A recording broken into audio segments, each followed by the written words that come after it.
So it's widely believed that Henry VIII's most loved wife was his third wife, Jane Seymour. This is who he's buried with, this is who he praised once she died, but I'm here to tell you that this isn't actually the case. As you may know, Henry VIII was obsessed with having a son. He had been married twice before to Catherine of Aragon and Anne Boleyn, both of which were not able to give him a son that lived. Jane Seymour was his third wife, and she actually took some time to get pregnant, but once she'd conceived and born a boy, Henry VIII was overjoyed. This boy survived the dangerous years of infancy and actually became king after Henry. However, if you strip it back and really look at how he treated each of his wives, you will see that Jane Seymour was not his most loved wife. And I say this because when Henry married Jane Seymour and she took 7 months to conceive, he was openly looking for another wife to replace her. This is not something you do if you're so madly in love with the woman that you're with. Surely you would stick around if you love her so much and not openly look for other ladies. But luckily, or perhaps not so luckily for Jane, she conceived and it was a boy. But she sadly died just 12 days after giving birth, and this cemented Henry VIII's vision of her as this pure angel of a woman who basically, in his eyes, sacrificed herself to give him this long sought after son. This was why Jane is remembered as his most loved wife.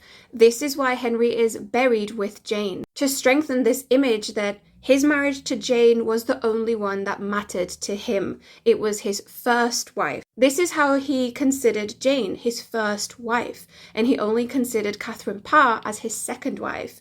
To Henry VIII, he was only really legally, religiously married to 2 people. But if you look back and really research every single one of his marriages, you will see that Henry VIII really only truly loved Catherine of Aragon. Yes, he divorced her and he treated her really badly in her final years, but the first 10 to 15 years of their marriage, you could see just how much Henry adored and cherished Catherine. He went against his father Henry VII's dying wish and married Catherine anyway. Henry VII having asked him very specifically, do not marry Catherine of Aragon, and he went and did it anyway.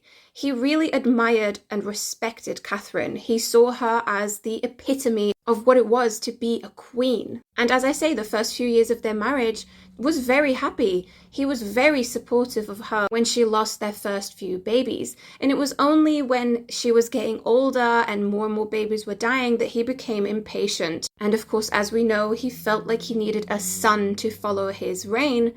And this is where it all went downhill. But he never treated any of his wives the way that he treated Catherine of Aragon in the early days.